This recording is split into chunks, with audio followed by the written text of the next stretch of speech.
bin schon immer ein großer Fan davon gewesen, Pläne zu machen und damit meinem Tag, meiner Woche oder meinem Leben deutlich mehr Struktur und Klarheit zu verschaffen. Und meine Erfahrungen damit waren auch durchweg positiv. Schon als Schulkind habe ich ganz natürlicherweise damit angefangen, ohne dass mir das jemand gesagt oder beigebracht hätte. Und vielen anderen Menschen konnte ich da sehr viel von abgeben und ihnen sehr viel Gutes mittun. Auch heute bin ich noch sehr gut darin und weiß auch, dass dieser Hang und diese automatische Planerei in meinem Kopf noch immer stattfindet. Und ich nutze sie. Sie tut mir gut und sie hilft mir. Dennoch stelle ich fest, dass in unserer Welt, in der wir leben, die schnelllebig ist und digital und in der es unglaublich angesagt ist, zu planen, sein ganzes Leben durchzuplanen, seinen Alltag, allem eine Struktur zu geben, alles festzumachen, es mir zunehmend widerstrebt, diesen Weg mitzugehen.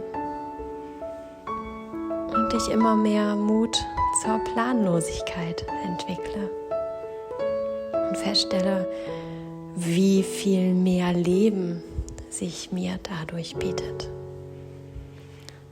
So auch an diesem Apfelpflücktag. Wir wollten eigentlich keine Äpfel pflücken, sondern ganz woanders hin. Und auf dem Weg dorthin habe ich dieses Apfelfeld gesehen. Und normalerweise hätten wir an unseren Plänen festgehalten und gesagt, wir gehen demnächst mal Apfel pflücken. Und dieses demnächst wäre wahrscheinlich, vermutlich nie eingetreten. Zumindest nicht in dieser Saison. Aber in diesem Fall habe ich vorgeschlagen, unser eigentliches Ziel sausen zu lassen und uns stattdessen mit den Äpfeln zu beschäftigen. Und die Erfahrung auf dem Apfelfeld und alles, was danach noch kam, was daraus folgte, war so positiv, so bereichernd und so viel wertvoller, als an dem eigentlichen Plan festzuhalten. Außerdem bekam ich auf dem Apfelfeld einen Anruf eines Familienmitglieds, dem es dann ganz plötzlich sehr schlecht ging und wir sind dann auch augenblicklich zurückgefahren und so hat der Tag ohnehin eine unplanbare Wendung genommen. Das Leben lässt sich nicht vollends planen, aber wenn wir Mut zur Planlosigkeit haben, flexibel genug sind, Abweichungen, Abbiegungen zu erkennen, dann schenkt uns die Planlosigkeit so viel Freiraum, so viel Lebendigkeit. Die besten Dinge des Lebens können wir nicht planen, sie passieren einfach.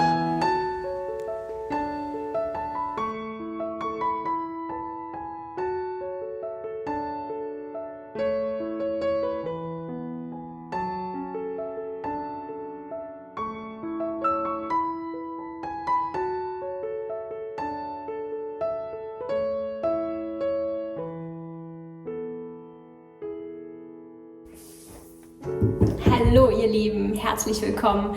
Ich hoffe, ihr hattet eine ganz, ganz tolle Woche und habt sehr viel Wohlgefühl gehabt und habt diesen, zumindest bei uns, wunderschönen Herbst so richtig schön genießen können.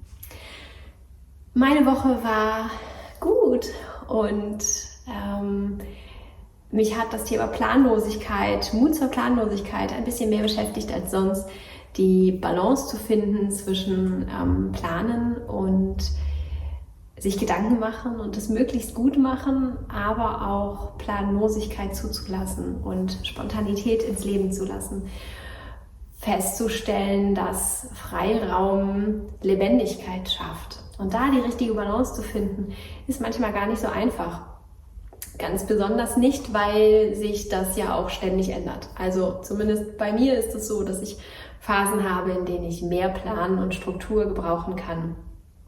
Und dann aber auch Phasen, in denen ich am liebsten unglaublich viel Freiheit habe und es einfach auch funktioniert und sich das Leben von selbst entfaltet wie so eine Landkarte und alles irgendwie seinen Platz findet und seinen Gang geht.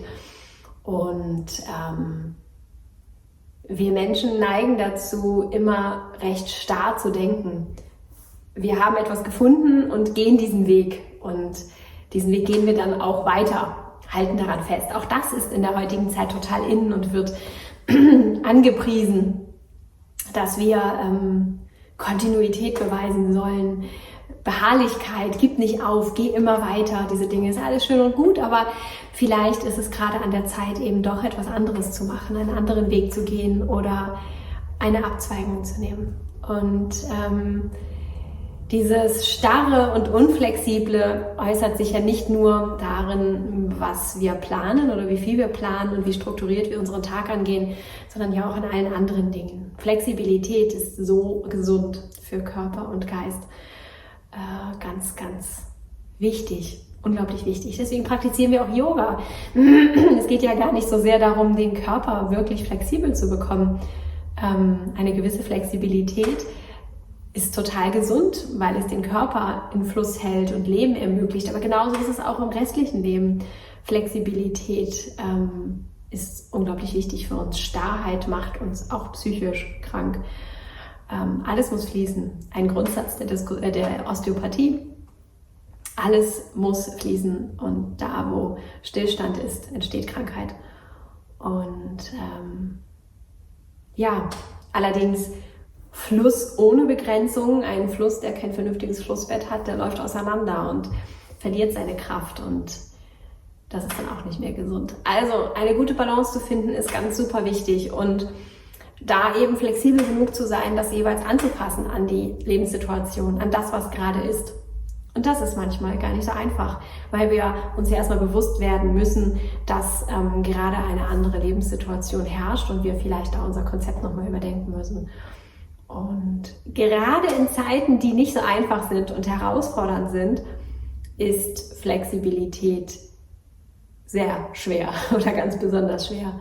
Gerade da tut es uns häufig ganz gut, uns einfach wie an so einer Kordel unseren Weg entlang zu fühlen und wir haben das Muster und können dem folgen. Und genau dafür sind ja solche Routinen eben auch da. Aber die Achtsamkeit zu entwickeln, wie viel brauche ich gerade, wie viel tut mir gerade gut, ist super wichtig. Und damit habe ich mich in der letzten Woche sehr viel beschäftigt und versucht, da meine jetzige Balance zu finden, die jetzt gerade für mich wichtig und richtig ist. Ansonsten haben wir einen Geburtstag gefeiert und den haben wir im größeren Familienkreis gefeiert. Wir haben Familienmitglieder zusammengeschmissen, die sonst nicht so unbedingt so zusammengeschmissen werden. Und auch das war passte so ein bisschen dazu, dass wir das ganz flexibel genommen haben und ein Buffet gemacht haben, ein Frühstücksbuffet und auch da eben nicht die Teller auf den Tisch gestellt haben, jeder konnte sich nehmen, sondern auch da ein bisschen mehr Bewegung und Flexibilität auch erfordert haben oder gefordert haben von unseren Gästen. Und das hat tatsächlich alles sehr viel lockerer und angenehmer gemacht für uns, auch in den Vorbereitungen, aber auch für die Gäste. Und so war diese bunt gemischte Truppe gut. Das Feedback war super klasse.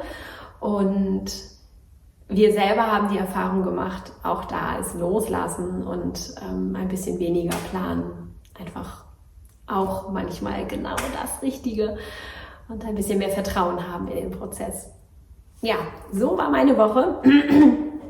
Ich würde mich wie immer freuen, wenn du mir schreibst, wie deine Woche war, was bei dir so die Highlights oder auch Lowlights waren. Und ansonsten freue ich mich, wenn wir uns bei Instagram wieder treffen und vernetzen. Da lasse ich euch ein bisschen teilhaben an meinem alltäglichen Wahnsinn hier oder auch nicht Wahnsinn, aber manchmal kommt es mir so vor.